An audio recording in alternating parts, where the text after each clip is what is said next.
Assalamualaikum warahmatullahi wabarakatuh. Rekan-rekan, kita hari ini akan coba membahas atau belajar terkait salah satu topik pembelajaran di sistem digital, ada namanya dengan sistem bilangan.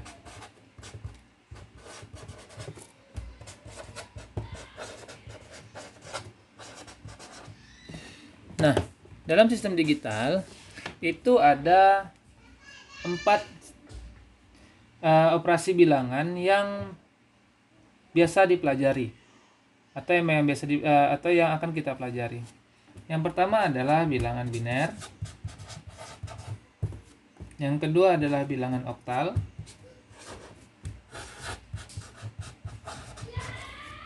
Yang ketiga adalah bilangan desimal. Yang keempat adalah bilangan heksadesimal.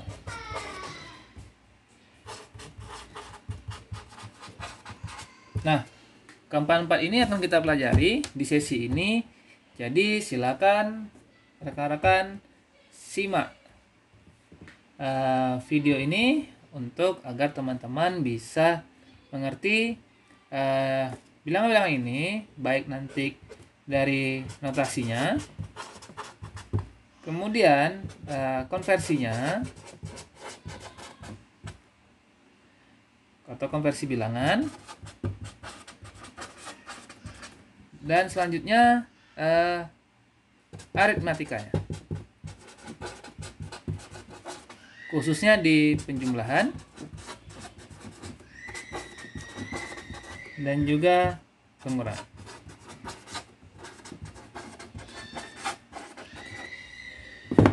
Oke, kita ikuti video ini.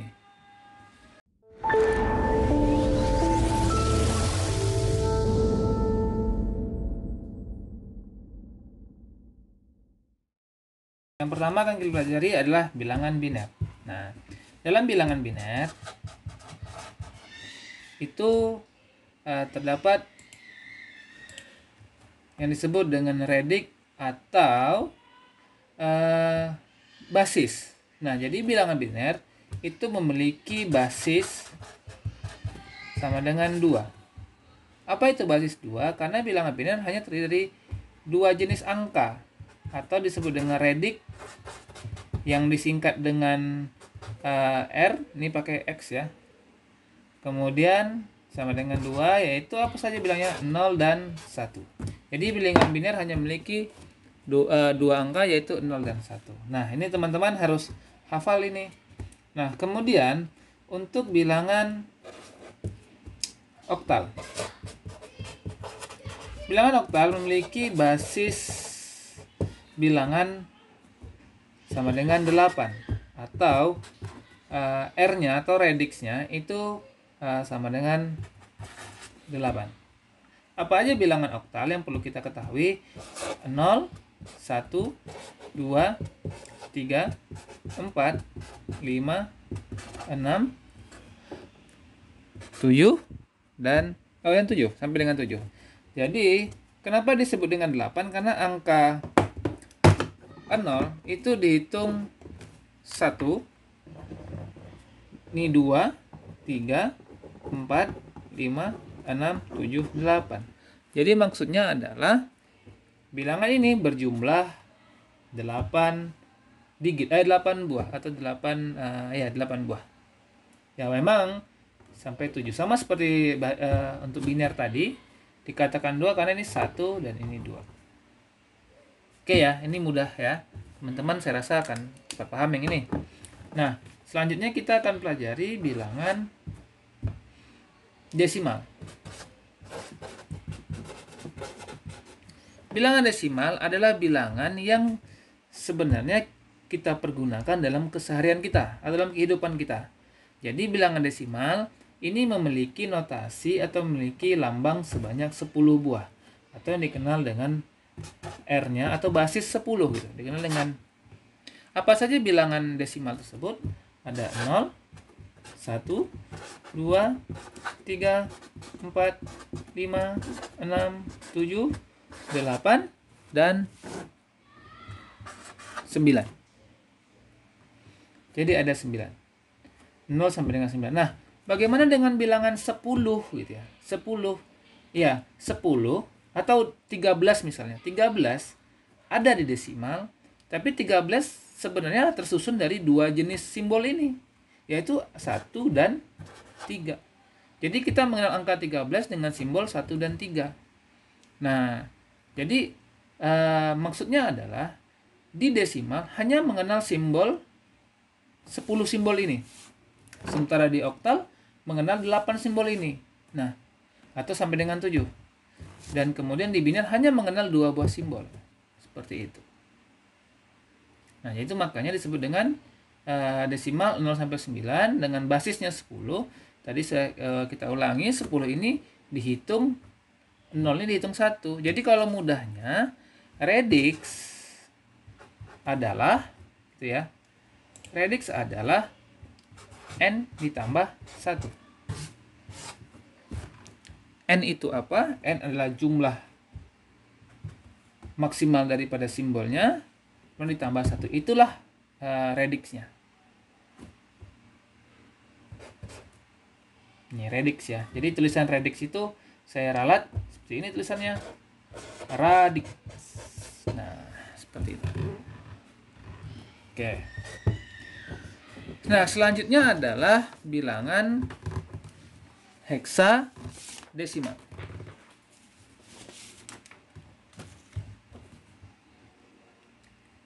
Bilangan heksadesimal yang keempat, oke. Heksadesimal.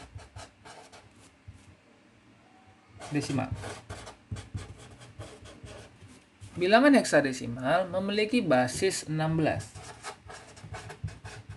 Basis 16.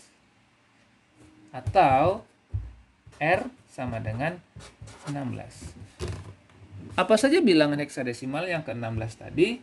Ada 0, 1, 2. Oke, kita percepat ya. Sampai dengan 9. Oke ya, ini sampai dengan 9 berarti sama seperti desimal. Kemudian 10, namun 10-nya disimbolkan dengan A. 11, 12, C, 13, 14, 15. Nah, A ini sama dengan 10. Jadi kalau misalnya di desimal ya, kalau teman-teman di desimal itu ini kita lihat di desimal. Desimal itu 10 itu ditulis. Jadi kalau saya bilang ini 10 ya. 10 itu ditulis dengan 1 0, ini di desimal. Tapi di heksa, nah nih di heksa 10 itu ditulis dengan A. Itu ya. 11 berarti B. Nah, itu aja. 12 C sampai dengan nanti F atau 15 itu terus dengan F. Nah, jadi heksadesimal itu adalah bilangan yang memiliki basis 16 dari 0 sampai dengan F. Nah, ini adalah sistem bilangan yang akan kita pelajari. Nah, jadi sebelum kita membahas tadi kita bahas konversi bilangan, maka kita harus mengenal dulu bilangan-bilangan ini.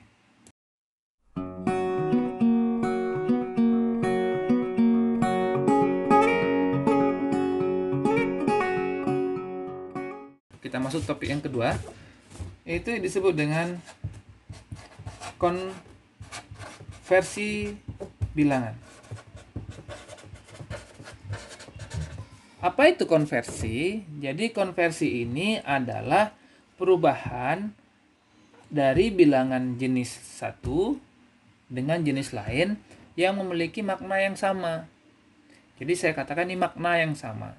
Jadi rekan-rekan di sini atau teman-teman itu yang pertama kali dilakukan adalah harus melihat makna angka itu menurut simbolnya.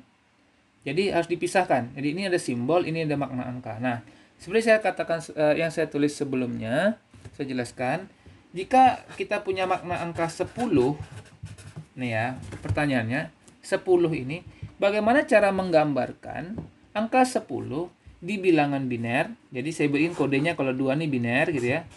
Di bilangan biner, bagaimana cara menggambarkan makna 10 atau notasi atau simbolnya di bilangan oktal, dan bagaimana di desimal. Jadi dual desimal saya bikin ini ya, kodenya 10 nih ya. Nah ini kalau nanti teman-teman ada angka dalam kurung ini, berarti ini kalau 2 ini biner, oktal. Dan juga bagaimana cara menuliskan 10 di heksa. Nah, cara menuliskan ini itu maka disebut dengan konversi bilangan. Oke ya. Maka kita sekarang coba belajar pelan-pelan. Kita awali dengan bagaimana konversi bilangan dari desimal ke bilangan biner. Konversi bilangan desimal ke bilangan biner. Nah, yuk kita tadi tahu bahwa desimal memiliki angka 0, 1, 2, 3, oke, 4, 5, 6. Saya sambung di sini ya, 7, 8, 9. Oke. Ini bilangan desimal. Nah, jika bilangan desimalnya 0, gimana penulisan di bilangan biner? Jika di desimal ada bilangan dengan makna 3, kalau desimal 3 itu disimbolkan dengan seperti ini gitu ya. Bagaimana penyimbolannya di bilangan biner? Nah, ini akan kita pelajari sekarang. Oke. Sekarang saya akan menulis dengan pena ini warna biru itu untuk binernya. Nah, ini saya beri sama dengan saja. Jadi ini yang spidol ini desimal, nanti dengan yang tinta biru ini adalah biner ya, kawan-kawan ya. Semoga kawan-kawan tidak bingung karena tadi saya tulis ini jaraknya agak jauh. Oke, kita sampai 9 dulu. Jikalau 0, maka binernya adalah 0. Masih ingat tadi ya, bilangan biner ini memiliki nilai 0 dan 1. Jadi biner hanya mengenal 2 lambang ini. Jadi tidak ada lambang lain biner dalam merepresentasikan angka-angka gitu. Dia hanya punya simbol 2 ini saja. Nah, bagaimana cara dia merepresentasikan angka 3, 4, 5 dan seterusnya? Oke. Kita pelajari. Kalau 1 tentu 1. Nah, terus kalau 2 seperti apa? Nah, kalau 2 maka kita bisa bikin dulu tabelnya. Anggaplah ini tabel 1, 0. Ini teman-teman nanti bisa lihat polanya sama. Kalau 3, 1, 1, 4, ini 2 digit udah penuh. Jadi karena kalau kita hitungan digit, ini 1 digit, 2 digit masih ada 0-nya, 2 digit habis, udah penuh, 1, 1 udah penuh ya. Maka dia menjadi 3 digit. Nah, 1, 0, 0 gitu. Ini 4, terus 5, 1, 0, 1, oke. Digit yang ini terisi, digit yang terakhir terisi. Kemudian 6, 1, 1, 0. Nah, pindah ke sini yang digit yang nomor 2 gitu ya. Terus yang ininya jadi 0. Nah, ini kalau kita lihat pola saja dari polanya. Kalau 7, 1, 1, 1. Nah, 3 digit udah penuh di angka 7. 8 berarti ada penambahan digit baru. 1, 0, 0, 0. Ini 8, 9, 1, 0, 0, 1. Nah, ini adalah desimal ke biner dalam pola sampai angka 9. Jadi 9 desimal sama dengan 1001 di biner.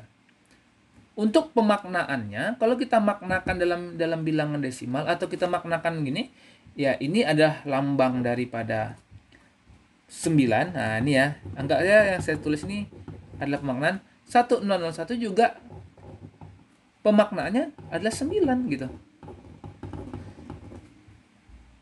Nah, teman 9 ini kan kita kenal dengan di desimal.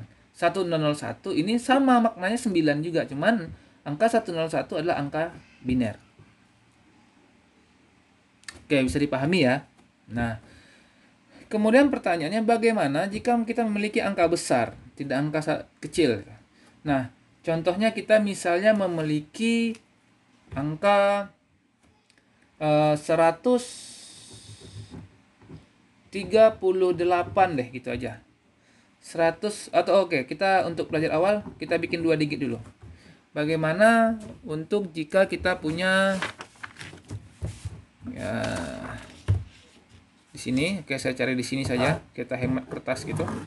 Oke, bagaimana jikalau kita punya misalnya nih 64 desimal ya, tadi kita konversi dari bilangan desimal ke biner ya, sama dengan berapa binernya?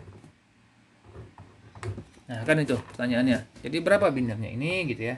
Nah, cara mencarinya teman-teman bisa melakukan seperti ini. Jadi yang kita tahu dulu bahwa biner adalah basis bilangan 2. Maka kita bisa dibagi 2. Nah, dibagi 2.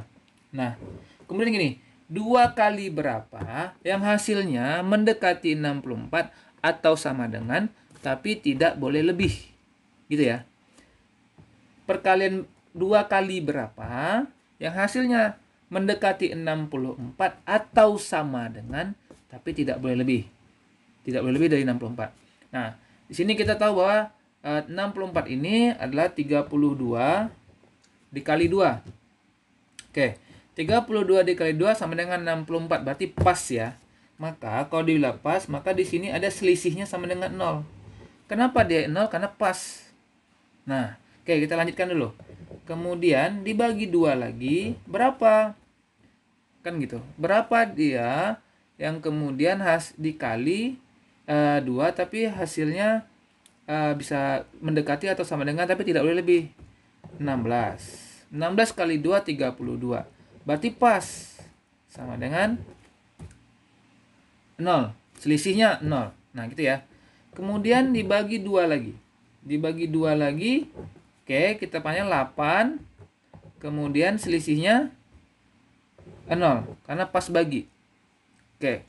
Ini saya sambung di sini. Jadi supaya teman-teman tidak bingung ya. Jadi tadi sini saya sambung di sini yang ke-8-nya di sini. Kemudian dibagi 2 lagi. Karena ini masih bisa dibagi dengan 2. Dapatnya 4. Selisihnya 0. Kemudian 4 masih bisa dibagi 2? Masih bisa. Dibagi 2 lagi dapat 2. 2 kali 2 4. Selisihnya 0. Oke, 2 masih bisa bagi 2? Bisa. 2, 1. 1 kali 2, 2. Sama dengan selisihnya 0. Oke ya. Kemudian 2, udah tidak bisa lagi karena udah habis nih nilai paling dasar. Udah habis bagi. Maka cara pembacaannya adalah dari bawah sini itu ke atas. Jadi kemudian saya sambung di sini ke atas. Jadi hasil 64